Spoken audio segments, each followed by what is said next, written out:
Under-19 one day ప్రపంచ cup 2026లో Bharat అజేయంగా ఫైనల్కు దూసుకెళ్లింది. ఆఫ్ఘనిస్తాన్తో జరిగిన సెమీఫైనల్లో టీమిండియా 7 వికెట్ల తేడాతో ఘన విజయం సాధించింది. ఆఫ్ఘన్ నిర్దేశించిన 311 పరుగుల భారీ టార్గెట్ని యువ భారత్ 41.1 ఓవర్లలో ఛేదించింది. Opener Aaron George శతకొట్టాడు.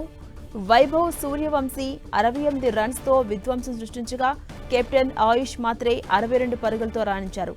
Vihaan Malhotra 38 పరుగులతో అజేయంగా నిలిచారు. ఇక రేపు జరగబోతున్న ఫైనల్లో భారత్, ఇంగ్లాండ్ తలపడబోతున్నాయి. టాస్ గెలిచి తొలుత బ్యాటింగ్ చేసిన ఆఫ్ఘన్ నిర్ణయించిన 50 ఓవర్లలో 4 వికెట్ల నష్టానికి 310 పరుగులు చేసింది. వన్ డౌన్ బ్యాటర్ ఫైజల్ షినోజాదా 4వ స్థానంలో వచ్చిన ఉజైరుల్లా సెంచరీలు బాదారు. ఓపెనర్లు ఉస్మాన్ సాదత్, ఖలీద్ అహ్మద్ జాయ్ పర్వాలేదనిపించుకున్నారు. షినోజాదా, ఉజైరుల్లా 3వ వికెట్కు 148 పరుగుల భాగస్వామ్యం నెలకొల్పారు. ఇక ఆఫ్ఘన్ చివరి 10 ఓవర్లలో 2 వికెట్లు కోల్పోయి 111 పరుగులు చేసింది.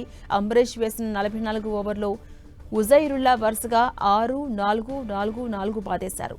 ఆ ఓవర్లో 21 పరుగులొచ్చాయి. భారత బౌలర్స్లో కనిష్క్ చౌహాన్, దీపేష్ దేవేంద్రన్ 2 వికెట్లు పడగొట్టారు.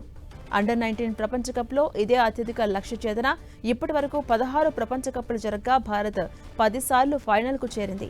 టీమిండియా ఇప్పటి వరకు 5 సార్లు టైటిల్ గెలిచి టోర్నీలో అత్యంత విజయవంతమైన జట్టుగా కొనసాగుతోంది.